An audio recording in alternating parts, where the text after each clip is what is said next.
काकींच्या प्रचार सभेला का गेलो नाही? आमदार रोहित पवार यांनी अखेर मौन सोडलंय आणि थेट शेलक्या शब्दांत उत्तर दिलंय.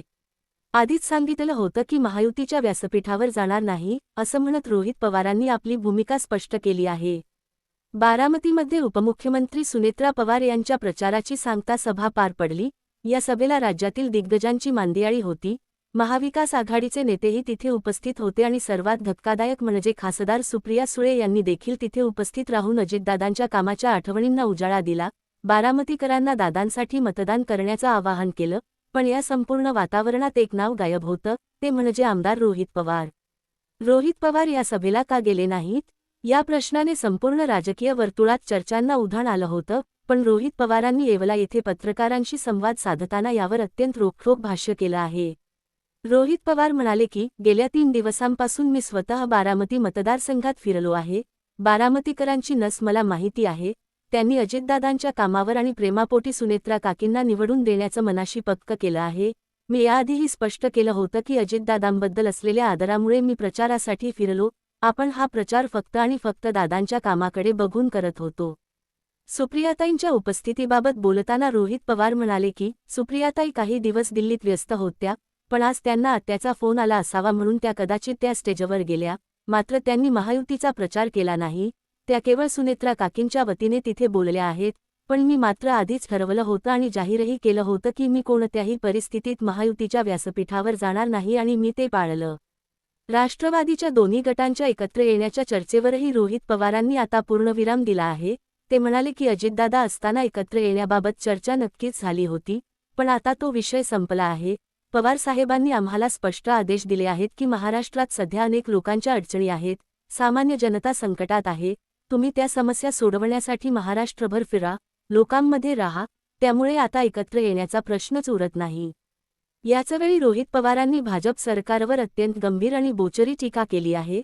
ते म्हणाले की राज्यात भाजपचं सरकार आल्यापासून बोंदुगिरीला ऊत आला आहे. बोंदुगिरी प्रचंड वाढली आहे. याला आपण काय करणार? एखादा बोंदूबाबा शून्यापासून सुरुवात करतो आणि बघता बघता 2000 कोटींचा मालक बनतो.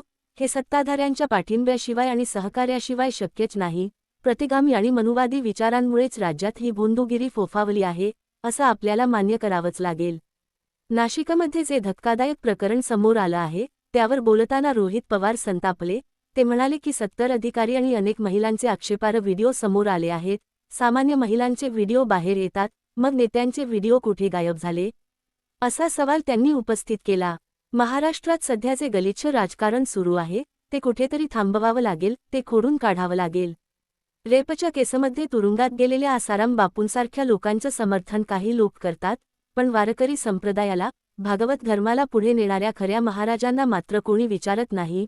5-5 कोटी रुपये घेऊन महाराष्ट्रात येणारे महाराज संत तुकाराम महाराजांबद्दल बेताल वक्तव्य करतात, चुकीचं बोलतात, पण त्यावर कोणीही ब्र काढत नाही. भाजप जाणीवपूर्वक बोंदुगिरीला खतपाणी घालत आहे जेणेकरून वारकरी संप्रदाय संपेल, असा खळबळजनक आरोपही रोहित पवारांनी यावेळी केला. मुंबईतील आंदोलनावरूनही त्यांनी भाजपला धारेवर धरलं. ते म्हणाले की मतदार पुनर्रचना कायदा तुम्ही रेटून नेण्याचा प्रयत्न करत आहात. राज्यात तुमची सत्ता असताना भाजप मुंबईत आंदोलनं करतंय. या आंदोलनामुळे मुंबईतील सामान्य जनता 2 तास ट्रॅफिकमध्ये अडकून पडली होती. लोकांना त्रास झाला. तुम्हाला खरंच आंदोलन करायचं असेल तर शेतकऱ्यांच्या प्रश्नांवर करा, सामान्य लोकांच्या पोटापाण्याच्या प्रश्नावर करा. पण तुम्हाला वरून आदेश आला की तुम्ही लगेच रस्त्यावर उतरता. आदेशाशिवाय तुमचं पानही हलत नाही, अशी टीका त्यांनी भाजपवर केली.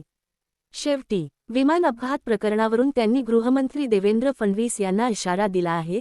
फडणवीस म्हणाले होते की दोषींवर कारवाई होईल. त्यावर रोहित पवार म्हणाले की कारवाई करणार असाल तर चांगलीच गोष्ट आहे, पण करा. 1 लाख मराठी कंत्राटदारांचे पैसे तुम्ही थकवून ठेवले आहेत. व्ही. के. सिंगसारख्या माणसाला महाराष्ट्र सरकार पैशावर पैसे ओततंय, पण या प्रकरणात साधी FIR देखील दाखल होत नाही. मी CBI चौकशीची मागणी केली नव्हती. ती मागणी तर खुद्द सुनेत्रा काकींनीच केली होती, पण अद्याप तपासाचं काय झालं? तुम्ही तर केवळ प्रचारात व्यस्त होता. आता आम्ही मे 10 पर्यंत वाट पाहणार आहोत.